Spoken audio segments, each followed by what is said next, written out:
Hello दोस्तों, स्वागत है आपका हमारे YouTube channel neonatal care for nurses and doctor में। आज हम आपको नियोनेटल जॉन्डिस के बारे में बताने जाएंगे। इसको एक्टेरस नियोनेटरम भी बोलते हैं। इसका जो डेफिनेशन होता है, yellowish discoloration of skin and tissue due to the increase unconjugated bilirubin level. इसमें क्या होता है, जो बिलिरुबिन लेवल है वो बढ़ जाता है। नॉर्मली बिलिरुबिन जो है आरबीसी के टूटने से बनता है। नॉर्मल कंडीशन में बिलिरुबिन को लिवर के द्वारा बाहर निकाल दिया जाता है बॉडी से, लेकिन जब हमारा छोटे बच्चे का लिवर जो होता है वो इमेच्योर होता है, जिससे कि अनकॉन्जुगेटेड बिलिरुबिन का लेवल बढ़ जाता है। तो नॉर्मल कंडीशन में अगर बिलिरुबिन का लेवल 1.3 mgdl से ऊपर जाता है,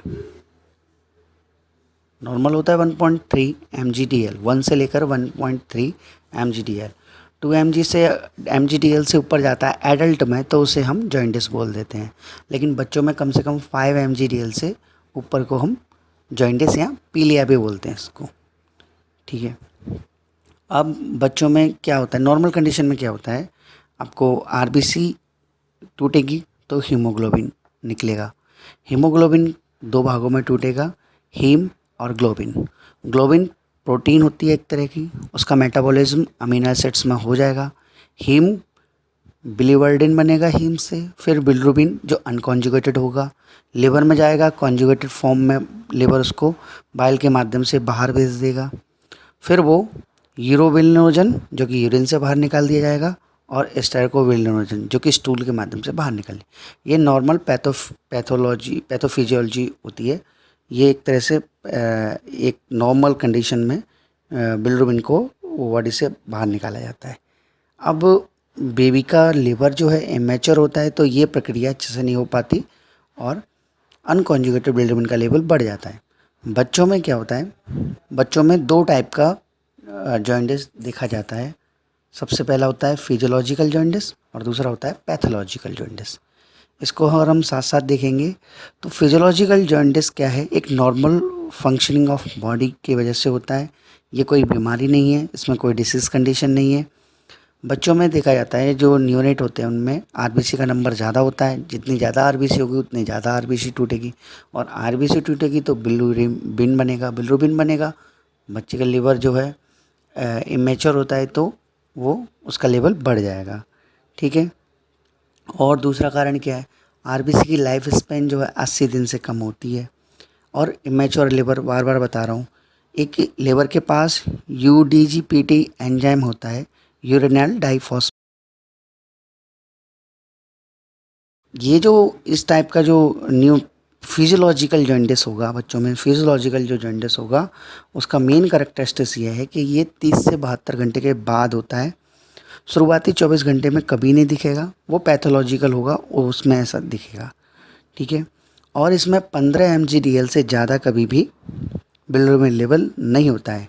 ये सेल्फ रिजॉल्विंग कंडीशन होती है और treatment is not required at this condition. इस कंडीशन में किसी भी प्रकार के ट्रीटमेंट की ज़रूरत नहीं होती है। 7 से 10 दिन में फिजियोलॉजिकल जॉन्डिस सही हो जाता है। दूसरी टाइप का जॉन्डिस होता है बच्चों में पैथोलॉजिकल जॉन्डिस। पैथोलॉजिकल जॉन्डिस क्या है, किसी न किसी इटोलॉजी की वजह से होता है, किसी न किसी डिसीज़ कंडीशन की वजह से होता है। कौन कौन सी डिसीज़ कंडीशन हो सकती है बच्चों में, एक तो हो सकता है आपका RH इनकम्पैटिबिलिटी, बच्चों में RH फैक्टर की कोई कमी होना या माँ के साथ उसका कंपेबल नहीं होना। ठीक है। या फिर सिकल सेल एनीमिया हो, थैलेसीमिया हो, हेरिडेटरी कोई प्रॉब्लम हो, G6PD की डिफिशियंसी हो, या वायरल हेपेटाइटिस जिससे कि लिवर डैमेज हो जाए, तब भी क्या है, पैथोलॉजिकल जॉन्डिस हो सकता है। इसका कैरेक्टरिस्टिक्स क्या है, ये सबसे पहले जैसे कि वो जॉन्डिस 30 से 72 घंटे के बाद दिखाई दे रहा था, लेकिन इसका मेन कैरेक्टरिस्टिक्स ये जन्म से ही दिखाई देगा। पहले 24 घंटे में ही बच्चे में पीलिया दिखाई देने लगेगा। और ये क्या है, 15 mgdl से ऊपर जाता है, 20-25 mgdl तक जाता है। इसके लिए इलाज की ज़रूरत होती है, उसमें किसी भी प्रकार के ट्रीटमेंट की ज़रूरत नहीं थी। इसमें क्या है, ये इसका भी सेम वही कैरेक्टर रहेगा, है ना। जैसे जैसे बिलिरुबिन लेवल बढ़ेगा बॉडी का ऊपर पार्ट से नीचे पार्ट, जैसे पहले क्या है आँखों पे दिखाई देगा, फिर फेस पे दिखाई देने लगेगा, फिर ट्रंक एरिया पे, फिर एक्सट्रीमिटी पे, इस तरीके से दिखाई देने लगेगा। बच्चा क्या है लिथार्जी हो जाएगा, पुअर फीडिंग मतलब मिल्क, मदर मिल्क को कंज्यूम नहीं करेगा। एक कंडीशन आती है कैरनिटेरस। कैरनिटेरस क्या होता है?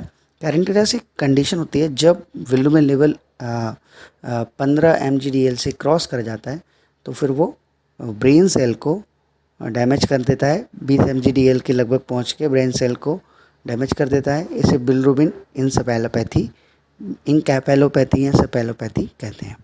ब्रेन सेल को डैमेज, जब बिलिरुबिन का ज़्यादा लेवल ब्रेन सेल को डैमेज करने लगे तो ये कंडीशन आती है। इसके लिए इलाज कुछ अलग अलग तरीके के हैं, जैसे कि बच्चों में जॉइंडिस को सही करने के लिए फिनोवार्बिटॉन एक दवा होती है वो दी जाती है।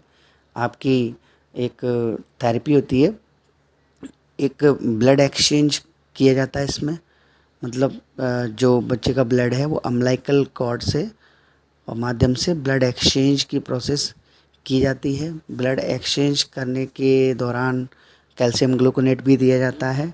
और एक थेरेपी होती है फोटोथेरेपी। ये पूरे बड़े बड़े टॉपिक हैं। फोटोथेरेपी से भी न्यूनेट के बिलिरुबिन लेवल को हम कंट्रोल कर सकते हैं। अनकॉन्जुगेटेड बिलिरुबिन को कॉन्जुगेटेड बिलिरुबिन में कन्वर्ट करके बॉडी से रिमूव आउट किया जाता है। This is all about neonatal jaundice. इसी को एक्टेरस नियोनेट्रम भी कहा जाता है।